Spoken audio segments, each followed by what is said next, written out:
Single ডিজিটে out হয়েছেন 4 বার, 20-এর কম run করেছেন 2 বার, 20-এর সামান্য বেশি রান করেছেন 2 বার, 50+ নক খেলেছেন মাত্র একবার। এই হচ্ছে মেহেদী হাসান মিরাজের শেষ 9টা একদিনের আন্তর্জাতিক ক্রিকেট তথা ওয়ানডে ম্যাচের আমলনামা। অর্থাৎ শেষ 9টা ইনিংসে মেহেদী হাসান মিরাজ সিঙ্গেল ডিজিটে আউট হয়েছেন 4 বার। ঠিক আছে, বাদ বাকি 5টা ইনিংসে কি করেছেন সেটা একটু বলি। 50+ নক খেলেছেন মাত্র একটা, সেই 2025 সালে, সেটা আফগানিস্তানের বিপক্ষে 3 ম্যাচ ওয়ানডে সিরিজের প্রথম ম্যাচে। তাও তার সেই 50+ নকটা নিয়েও অনেক আলোচনা সমালোচনা সেই সময়ও হয়েছিল, এখনও হবে। 87 বলে 60 রানের একটা ইনিংস খেলে তিনি আউট হয়েছিলেন। অর্থাৎ তার রানের সংখ্যা এবং বলের সংখ্যার মধ্যে 27-এর ডিফারেন্স রয়েছে। অর্থাৎ 100 স্ট্রাইক রেটের চাইতেও অনেক কম স্ট্রাইক রেট নিয়ে তিনি আসলে খেলেছিলেন। তারপরে আফগানিস্তানের বিপক্ষেই বাদবাকি 2টা ওয়ানডে ম্যাচে তিনি আসলে সিঙ্গেল ডিজিট আউট হয়েছিলেন।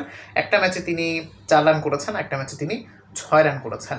ঠিক আছে, এবং সবশেষ গতকালকের ম্যাচে নিউজিল্যান্ডের বিপক্ষে তিনি আসলে 6 রান করে আউট হয়ে গেছেন। এটাও তার একটা সিঙ্গেল ডিজিটের ইনিংস। এবং এর আগে যদি বলি, পাকিস্তানের বিপক্ষে একটা ম্যাচে তিনি 1 রান করে 7 ঘরে ফিরে গেছেন।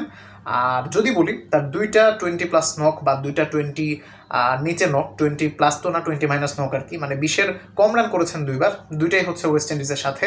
2 বারই তিনি 17 রান করে আউট হয়েছেন। এর মধ্যে একটা ম্যাচে 17 বলে 17, অর্থাৎ স্ট্রাইক রেট 100 ছিল, আর একটা ম্যাচে 27 বলে 17, সেটাতে স্ট্রাইক রেট একটু কম ছিল, 100 চাইতে কমই ছিল।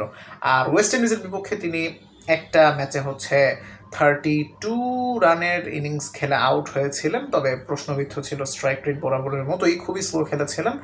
আর হচ্ছে আপনার সেই আফগানিস্তানের বিপক্ষে সিরিজের আগে শ্রীলঙ্কার বিপক্ষে একটা ম্যাচে তিনি 28 রান করেছিলেন। সো আপনি যদি একটু সামারি করেন তাহলে দেখবেন 9টা ম্যাচে, অর্থাৎ এই যে 9টা ম্যাচে তিনি আসলে রান করেছেন 170 থেকে 1 রান বেশি, অর্থাৎ 171 রান। তার গড় হচ্ছে কত, 21 পয়েন্ট সামথিং, 21.35 মেবি। তিনি একটা ম্যাচে নট আউট ছিলেন। এই হচ্ছে ব্যাটার মেহেদী হাসান মিরাজের শেষ 9টা ম্যাচের পারফরমেন্স।